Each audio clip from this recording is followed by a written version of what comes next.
Now, we're going to talk about a special case of enols, and this is the one that comes about if we have a diketone.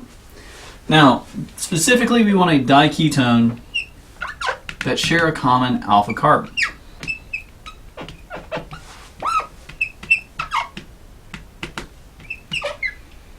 And we're not going to worry about too much what these R groups are over here.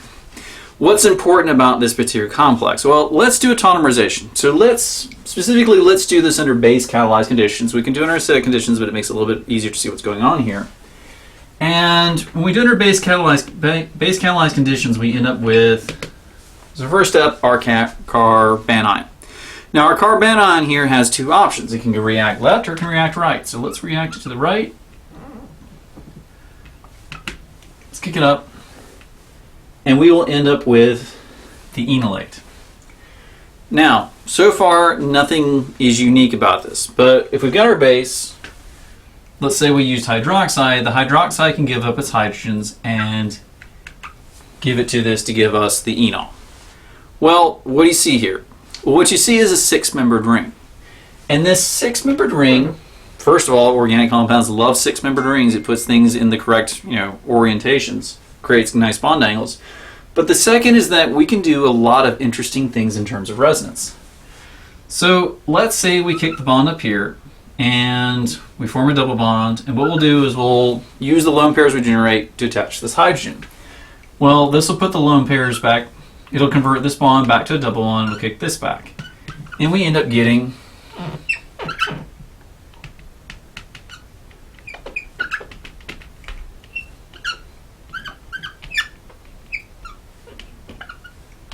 this complex. Again, we have a six-membered ring, but we have the same six-membered ring we would have formed if instead of going right to begin with, we went to the left.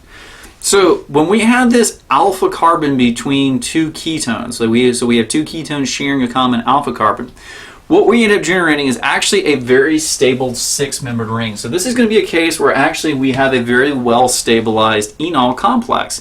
And it's going to act very much like an enol complex. We're still going to have situations where it looks like a diketone. But it's going to be constantly having one side that's acting like a ketone and one side that's acting like an alkene, alcohol, or an enol. And they're both going to be equally there. So when it resonates back and forth, when it starts doing this tautomerization with itself over and over again, we're going to have both sites looking like they're both a ketone and an alkene. And again, this is just a unique consequence of them sharing this alpha carbon. So again, when we have these diketones close to each other sharing an alpha carbon, we end up generating a carbon that, one, has very acidic hydrogens because there are so many ways to stabilize this through resonance. But we also end up generating what looks like a six-member ring complex, but it's stabilized both as the enol and the ketone.